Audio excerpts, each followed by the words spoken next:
ഇതൊരു മനോഹരമായ കാടാണ്. ഇവിടെ എല്ലാ മൃഗങ്ങളും സന്തോഷത്തോടെ ആയിരുന്നു ജീവിച്ചു വരുന്നത്. ഇതാണ് നമ്മുടെ കഥയിലെ കഥാപാത്രം മിട്ടുവണ്ണൻ. ആള് ചെറുതാണെങ്കിലും അപാര ധൈര്യമാണ്.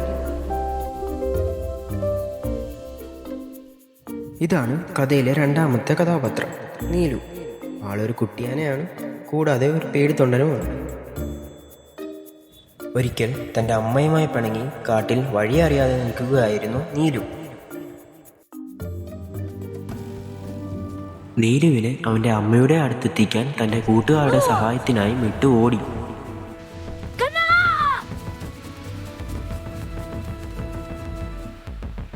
എന്താണ് പ്രശ്നം മിന്നു? ഞങ്ങൾ സഹായിക്കും.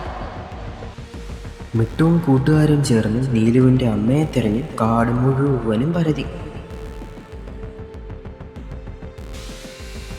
ഒടുവിൽ അവർ അവൻ്റെ അമ്മയെ കണ്ടെത്തി.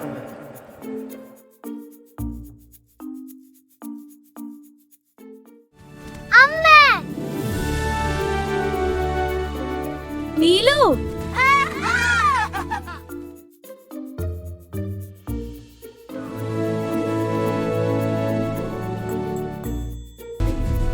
Thank you Minnu.